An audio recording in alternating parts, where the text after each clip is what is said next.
অনুরাগের ছোঁয়া ধারাবাহিকতায় আজকের পর্বে দেখা যায় যে সোনাকে ধরে কোর্টে নিয়ে যাওয়া হয়।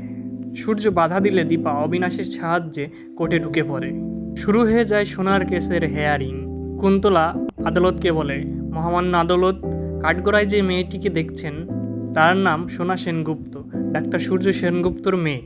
সে এক বিদেশিনীকে খুন করার অভিযোগে অভিযুক্ত। মহামান্য আদালত, সোনা যে ছুরিটা মেরেছে তা ওইখানকার লোকজন স্পষ্টভাবে দেখেছে এবং প্রত্যক্ষদর্শীর সাহায্যেই সোনা সেনগুপ্তকে পুলিশ অ্যারেস্ট করেছে।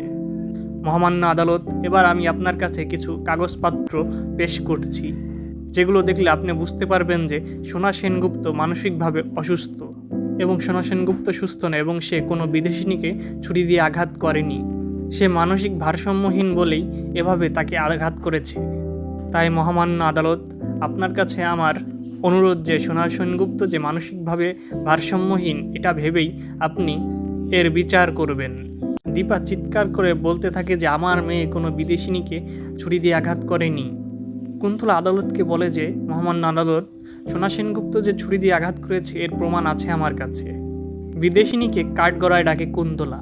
বিদেশিনীও আদালতের সামনে প্রকাশ করে যে সোনা সেনগুপ্ত তাকে ছুরি দিয়ে আঘাত করেছে। বিদেশিনীর সাক্ষীতে সোনা আরও ফেঁসে যায়। দীপা ভাবতে থাকে যে না না, কেসটা পুরো ঘুরে যাচ্ছে।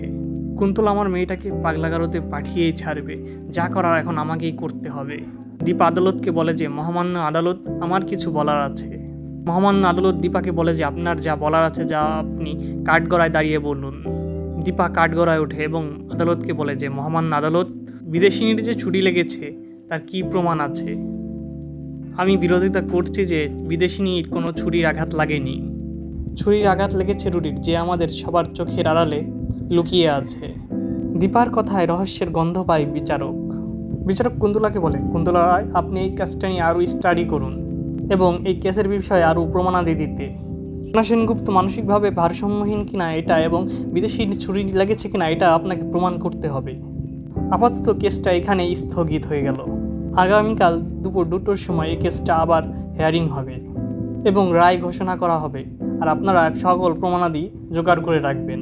দীপা ভাবতে থাকে যে অনেকটা সময় পাওয়া গেল, এর মধ্যে আমাকে যা করার করতে হবে, আমাকে মেয়েকে বাঁচাতে হবে।